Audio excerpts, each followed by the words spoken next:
Hello friends, today we are starting another lecture on fundamental of computer applications. Those people who have not seen my previous video of part first, you should see that video for proper understanding and then practice multiple choice question from this video. I will make very simple video so that everyone can understand it properly irrespective of the subjects you had in your graduation or masters. हम अब start करते हैं आज का session multiple choice questions of introduction of computers part second according to the syllabus of JKSSB account assistant. So start करते हैं हम। First question जो है हमारे पास, an electronic device that allows information to be input processed and output. So friends, मैंने आपको बताया था फर्स्ट लेक्चर में कंप्यूटर क्या करता है, हमसे इनपुट मांगता है, हम कीबोर्ड से इनपुट डालते हैं, उस इनपुट को कंप्यूटर प्रोसेस करता है सीपीयू से और जो प्रोसेस्ड इंफॉर्मेशन होती है हमें वापस एज ए आउटपुट बताता है। तो इसका जो आंसर है ये है कंप्यूटर, जो correct answer computer. Second question is a world wide network of computers is called as. जो पूरे वर्ल्ड में, जो वर्ल्ड वाइड का मतलब है पूरे वर्ल्ड में, नेटवर्क मींस जो चेन है, पूरे दुनिया में जो चेन है कंप्यूटर्स की, जो आपस में क्या इंटरकनेक्टेड है, उनको क्या बोलते हैं फ्रेंड्स? जैसे आप आजकल सोशल नेटवर्किंग साइट यूज करते हो, फेसबुक, ट्विटर, ये जो आप मोबाइल यूज करते हो, this is also a form of computer. तो आप कंप्यूटर की मदद से पूरी दुनिया में आपने क्या किया हुआ है, लिंक बनाए हुए हैं, सोशल नेटवर्किंग साइट से आप क्या हो, सोशली कनेक्टेड हो। तो world wide network of computers is called as internet. So third question is the brain of the computer. जैसा कि मैंने आपको बताया था, जैसे हमारा ब्रेन होता है, कंप्यूटर का भी एक ब्रेन होता है, उसको हम सेंट्रल प्रोसेसिंग यूनिट बोलते हैं। उसकी एक, जैसे हमारे ब्रेन की एक लिमिटेड पावर होती है, तो कंप्यूटर जो है वो बहुत सारी चीजें याद रखता है। ठीक है, इसके पास सेंट्रल प्रोसेसिंग यूनिट होता है, इसमें ये डाटा को प्रोसेस करता है।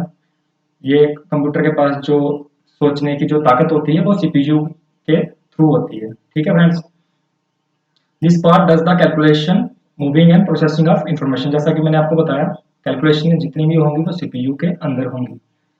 कौन सी इंफॉर्मेशन कहाँ मूव करनी है और प्रोसेस जो इंफॉर्मेशन को करना है ताकि हमें एक डिजायर्ड आउटपुट मिले, वो सीपीयू करेगा। ठीक है friends. Fourth question is part of computer that allows the user to input information into the computer. जैसा मैंने बताया था कि कंप्यूटर में हम क्या करते हैं, कोई चीज इनपुट करते हैं कीबोर्ड के थ्रू माउस और एनी अदर इनपुट डिवाइस। तो इनपुट डिवाइसेस का काम क्या होता है, क्या कर इनपुट डिवाइसेस जो होती हैं वो हमें कंप्यूटर में डाटा इनपुट करने के काम आती हैं, इनपुट डिवाइसेस। ठीक है फ्रेंड्स, तो इसका आंसर है इनपुट डिवाइस।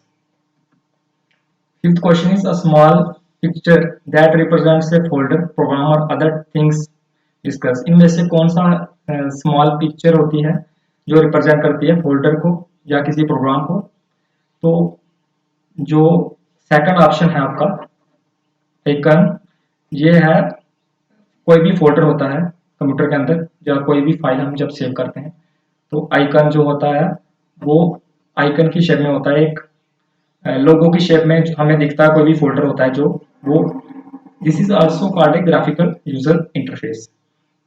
जो अर्लियर कंप्यूटर थे जो जो वो उसमें हमारे पास फोल्डर्स वगैरह नहीं होती थी। हम जब भी किसी फाइल को हमें सर्च करना होता था तो हम कमांड्स टाइप करते थे। जैसे डिस्क ऑपरेटिंग सिस्टम होता था, उसमें हम कमांड्स के थ्रू हर चीज करते थे, तब हमारे पास फोल्डर नहीं होते थे। लेकिन आज हमारे पास ग्राफिकल यूजर इंटरफेस है, हम माउस की मदद से या कर्सर की मदद से उसके ऊपर हम क्लिक करते हैं, तो इसको हम बोलते हैं आइकॉन। तो ये आप, इसका आंसर है आइकॉन। ठीक है। Sixth question is a name for the short time memory of the computer that is lost when the computer is turned of. देखो फ्रेंड्स, जैसे आप फेसबुक चलाते हो, व्हाट्सएप चलाते हो, तो आप क्या करते हो, आप जब भी कोई चीज चलाते हो मोबाइल में एप्लीकेशंस, तो वो क्या होता है, वो रैम के अंदर उसका एक पार्ट, जो उसको बोलते हैं हम इंस्टेंस, उसका एक पार्ट क्या होता है, रैम के अंदर जाता है, वो रन होता है। उस जब वो रन होता है तो हमें एक डिजायर्ड आउटपुट मिलता है।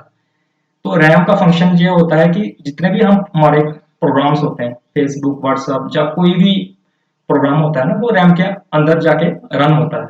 ठीक है, तो जितनी ज्यादा रैम होगी किसी चीज की, तो उस वो उतनी जल्दी हैंग नहीं होगा वो चीज जल्दी हैंग नहीं होगी। तो जिस फोन की रैम कम होती है, आपने देखा होगा अक्सर कम रैम वाले फोन क्या होते हैं, जल्दी हैंग हो जाते हैं। तो रैम का ये फंक्शन होता है। तो जब भी हम डाटा को स्टोर करते हैं तो वो हम secondary device that is hard disk में सेव करते हैं।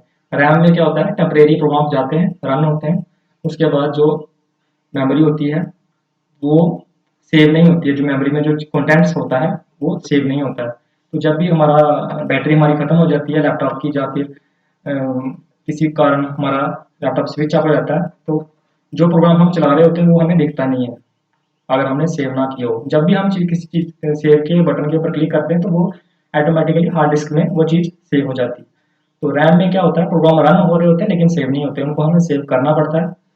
तो हमेशा आपने एक बात याद रखनी है, रैम में क्या होता है, टेम्परेरी प्रोग्राम जो होते हैं एग्जीक्यूट होते हैं, और हार्ड डिस्क में जब भी हमने परमानेंट इन फ्यूचर यूज के लिए हमने प्रोग्राम को हमें सेव करके रखना होता है, वो हम हार्ड डिस्क में करते हैं। 6 क्वेश्चन हो गया, हम 7 क्वेश्चन जाते हैं। A part of the computer that all other parts are connected to. It allows all the parts to communicate so they work together. Computer का वो कौन सा पार्ट है जिसमें सारे कंप्यूटर के जितने भी पार्ट्स होते हैं वो क्लब होते हैं उस पार्ट के साथ। ठीक है, तो वो हो गया आपका motherboard. Motherboard is also like a circuit. Computer के अंदर क्या होता है, एक सर्किट होता है। सर्किट में क्या होता है, रैम होती है, रोम होती है, बहुत सारी चीजें लिंक होती हैं। तो जो जो मदरबोर्ड होता है ना, it is like a circuit. आपके लैपटॉप का या जो सर्किट होगा ना, उसको बोलते हैं मदरबोर्ड। ये आप हमेशा याद रखो कि मदर मदर का मतलब ही क्या है, मतलब मदर का मतलब है कि भाई पेरेंट। ठीक है, पेरेंट होती है मदर। तो उसी तरह कंप्यूटर का जो है ना, सारी जो इंफॉर्मेशन है, इंटरलिंकिंग है, वो सर्किट में होती है, और सर्किट इज मदरबोर्ड। ठीक है friends. Physical part of the computer. Physical part of the computer क्या होता है, फिजिकल हम अगर समझें, वर्ड को समझें, फिजिकल का मतलब होता है जिसको हम टच कर सकें, जिसको हम फील कर सकें, मतलब टच करके हम जिसको टच कर सकें उसको फिजिकल बोलते हैं। तो हार्डवेयर वो पार्ट होता है जिसको हम टच कर सकते हैं, और सॉफ्टवेयर वो पार्ट होता है जिसको हम टच नहीं कर सकते फ्रेंड्स। ठीक है, इसका आंसर है हार्डवेयर। हार्डवेयर को हम टच कर सकते हैं। Hardware is the physical part of the computer. So, ninth question is part of computer that allows the user to see or hear information that comes out from the computer. वो कौन सा computer का part होता है जो हमें output देता है। जैसे मैंने आपको बताया था, कंप्यूटर में हम डाटा को इनपुट करते हैं, सीपीयू प्रोसेस करता है डाटा को, फिर हमें इंफॉर्मेशन प्रोवाइड करता है in the form of some output device. तो ये आउटपुट डिवाइस इसका आंसर है। आउटपुट डिवाइस का काम होता है हमें आउटपुट शो करना, जो हम इनपुट करेंगे उसके अगेंस्ट जो आउटपुट आउटपुट होगा जो सिस्टम के पास, सिस्टम मीन्स कंप्यूटर, तो वो पे आउटपुट प्रोवाइड करेगा। 10th question is this part stores programs and other information on 2 or more disk that are located inside the computer. जैसा मैंने आपको बताया था कि हमारे लैपटॉप या कंप्यूटर में क्या होती है, एक हार्ड ड्राइव होती है। हार्ड ड्राइव का काम क्या होता है, हार्ड ड्राइव का काम होता है जो भी प्रोग्राम्स वगैरह होते हैं, जो भी इंफॉर्मेशन हम स्टोर करते हैं, तो वो क्या होता है, वो हार्ड ड्राइव के अंदर सेव होते हैं फॉर फ्यूचर यूज के लिए। कोई भी फोल्डर है, कोई भी फाइल है, तो हम उसको जब भी सेव करते हैं तो वो हार्ड डिस्क के अंदर स्टोर हो जाता है। ऐसे जो प्रोग्राम्स होते हैं जो टेम्परेरी रन हो रहे होते हैं, वो होते हैं random access memory that is RAM के अंदर। RAM is a temporary memory होती है, और जो हार्ड डिस्क होती है, हार्ड हार्ड ड्राइव होती है या हार्ड डिस्क होती है, उसमें क्या होता है, डाटा जो है परमानेंटली स्टोर होता है। ठीक है, 11th क्वेश्चन में हम चलेंगे। ठीक है, सॉरी ये जो क्वेश्चन था ये 11th, ये थोड़ा इरेज हो गया, मैं नेक्स्ट वीडियो लेक्चर में ये आपको बता दूंगा। 12th क्वेश्चन देखते हैं, another name for computer programs. Friends, जो प्रोग्राम्स होते हैं कंप्यूटर के, तो प्रोग्राम्स होता है सेट ऑफ इंस्ट्रक्शंस जो हम कंप्यूटर के अंदर इनपुट करते हैं। इंस्ट्रक्शंस के सेट को बोलते हैं हम प्रोग्राम, और प्रोग्राम से मिलकर बनते हैं सॉफ्टवेयर। छोटे छोटे प्रोग्राम्स होते हैं, उनसे मिलकर बनता है सॉफ्टवेयर। ठीक है, तो लिखा हुआ another name for computer programs. अगर हम बात करें जो प्रोग्राम है, it is a subset of software, मतलब छोटे छोटे प्रोग्राम से मिलके बनता है सॉफ्टवेयर। तो अगर डीपली हम देखें तो प्रोग्राम भी एक सॉफ्टवेयर होता है, तो इसका आंसर होगा software. Software is a collection of programs. So 13 question is that a program that controls a computer basic function. देखो फ्रेंड्स, जैसे मैंने आपको बताया सीपीयू का काम होता है, CPU is the brain of the computer, ठीक है। लेकिन जैसे सीपीयू होता है, हमारे पास एक ऑपरेटिंग सिस्टम होता है, ठीक है। ऑपरेटिंग सिस्टम का काम होता है, ये एक हार्डवेयर और सॉफ्टवेयर सॉफ्टवेयर के बीच क्या होता है, इंटरफेस का काम करता है, ठीक है। तो ये कौन सी प्रोसेस पहले करनी है, किसको पहले, जैसे आपने कोई दो चीजें डाउनलोडिंग पे लगा दी, एक छोटी चीज है एक बड़ी है, ऑपरेटिंग सिस्टम क्या करेगा, पहले छोटी चीज को डाउनलोड करेगा, फिर बड़ी चीज को डाउनलोड करेगा, ठीक है। बहुत सारी चीजें होती हैं, ये सुपरवाइज करता है, हर चीज को सुपरवाइज करता है। ऑपरेटिंग सिस्टम का काम होता है आपस में तालमेल बना के रखना सिस्टम के अंदर, ठीक है। तो कंप्यूटर को बेसिकली ये कंट्रोल करता है, ठीक है। तो आगे चलते हैं हम। Batch processing, batch processing was mainly part of that allows user to see our sorry, batch processing was mainly used in this generation। तो 70th क्वेश्चन का आंसर है, फर्स्ट जनरेशन में हमने, जैसे मैंने आपको पढ़ाया था, फर्स्ट जनरेशन में क्या हुआ था, वैक्यूम ट्यूब्स यूज हुई थी, ठीक है। डिफरेंस इंजन था, एनालिटिकल इंजन जो था चार्ल्स बेबेज ने वो लॉन्च किया था। तो बैच प्रोसेसिंग जो थी वो फर्स्ट जनरेशन में हमने यूज की थी, ठीक है। तो 18th क्वेश्चन पढ़ेंगे हम। Is an emerging branch in computer science which interprets means and method of making computers think like human beings।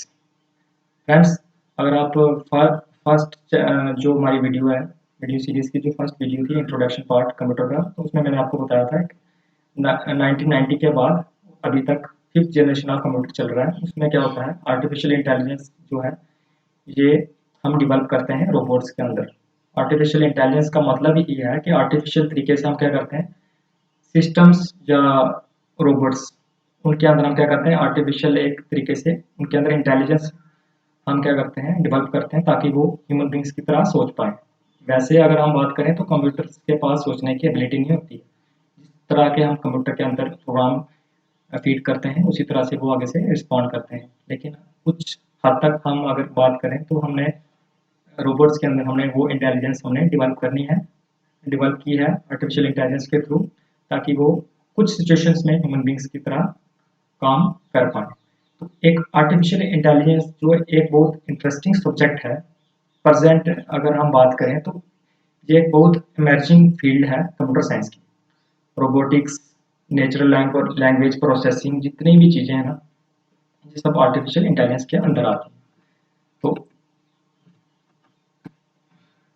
ठीक है, तो उसके बाद हम अगर